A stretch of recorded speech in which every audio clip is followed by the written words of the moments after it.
লাগছে এই আভিজাত্যের বিথিকে।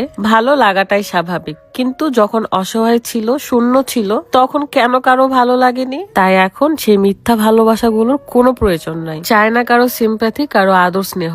আজকের সুন্দর এই আবায়াটা পরে আমাকে কেমন লাগছে? আমি জানি আমার পছন্দের আপুরা, ভালোবাসার আপুরা আমাকে বলতেই থাকবে এই বোরখাটা আমি কোথায় থেকে নিয়েছি। দুবাই আবায়া ক্লোসেট এই ফেসবুক পেজ থেকে আমি সুন্দর আবায়াটা নিয়েছিলাম। এই আবায়াটা দুইটা পার্ট, ভেতরে একটা ফুল হাতা ইনার রয়েছে, তার উপরে সুন্দর এই অফ হোয়াইট পার্টটা খুবই সুন্দর করে হাতের উপরে এরকম এমব্রয়ডারি কাজ করা রয়েছে। সাথে পেয়ে যাবেন সুন্দর এই হিজাবটা। মেয়েদেরকে বোরখা পরলেই সুন্দর লাগে, তাই না? অনেক বেশি মায়াবী লাগে। গ্রামে প্রচন্ড শীত, আর এই শীতে আমার ঠান্ডা লেগে গেছে, সর্দি লেগে গেছে। এখন কিন্তু খাড়া দুপুর বেলা, কিন্তু একটুকু বোঝা যাচ্ছে না, না আছে রোদ, তার উপর কনকনা শীত, হাড় কাঁপুনি শীত। চলেন দেখে আসি আপনাদের এই বিথি কোন ঘরে থাকতো, যেটা এখন পরিত্যক্ত হয়ে গেছে। আমার দাদির বাড়িতে আমি প্রথমে এই ঘরে থাকতাম, কিন্তু তখন ছোট ছিলাম তো এই ঘরটা আমার কাছে অনেক বড় মনে হতো, কিন্তু এখন এই ঘরটা এত ছোট,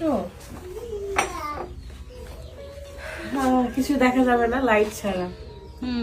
এটা আমার সেই ছোট্টবেলার থাকার একটা ঘর ছিল। ছোটবেলা না, ক্লাস 7 থেকে আমি দাদুর বাড়ি থাকছি। 7 থেকে 10 পর্যন্ত 4 বছর দাদুর বাড়ি ছিলাম, এখানেই ছিলাম, এই ঘরেই ছিলাম।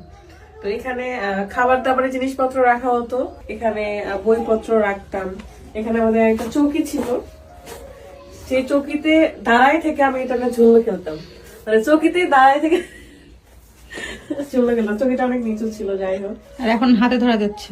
হ্যাঁ, তখন আমার কাছে ঘরটা অনেক বড় ছিল, অনেক ভালো ছিল, কিন্তু এখন অনেক কিছুই চেঞ্জ। এখানে এখন ছাগল রাখে আমার আব্বু। এই সেই জানালা যেখানে আয়না টায়না থাকতো, ছোট ছোট আয়না, অনেক কিছুই ছিল। মানে এখন এটা স্টোর রুম হয়ে গেছে। এগুলাতে মুরগির যে ডিম পাড়ার জায়গা করে রাখছে এখন। তো অনেক মিস করি এই ঘরটা, অনেক স্মৃতি আছে আমার। ছোটবেলাতে 4 ভাই বোনকে আব্বুর একা দেখা সম্ভব হয়েছিল না, তাই আমাদের 2 বোনকে নানুর বাড়িতে থাকতে হয়েছে। ক্লাস 7 থেকে ক্লাস 10 পর্যন্ত আমি দাদুর বাড়িতে থাকি, আব্বুর সাথেই থাকি, আর এখনো আছি। ক্লাস 10 কেন বললাম জানেন? কারণ এসএসসি পরীক্ষা দেওয়ার পর রাজশাহীতে চলে গিয়েছিলাম পড়াশোনা করার জন্য। রাজশাহীতে যখন কলেজে পড়াশোনা করতাম, ঠিক কলেজেই আপনাদের ভাইয়ার সাথে আমার পরিচয়, এবং সেখান থেকে প্রেম, ভালোবাসা, বিয়ে, বাচ্চা, সংসার সবকিছু। ভাগ্যই হয়তোবা আমাকে এখান থেকে সেখানে টেনে নিয়ে গিয়েছে। ভাগ্যের মোড় কোথায় থেকে কোথায় যে চেঞ্জ হবে এটা কিন্তু কেউ বলতে পারবে না। আর এই তো এভাবে চলে যাচ্ছে আমার জীবন। নিজেকে তৈরি করুন, দুনিয়াটা অনেক কঠিন। আপনার থাকলে আপনি ভালোবাসা পাবেন, আর যদি আপনার না থাকে কিছু, আপনি কারোরই ভালোবাসা পাবেন না। সো ভালো থাকবেন সবাই, দোয়া করবেন। আল্লাহ হাফেজ, আসসালামু আলাইকুম।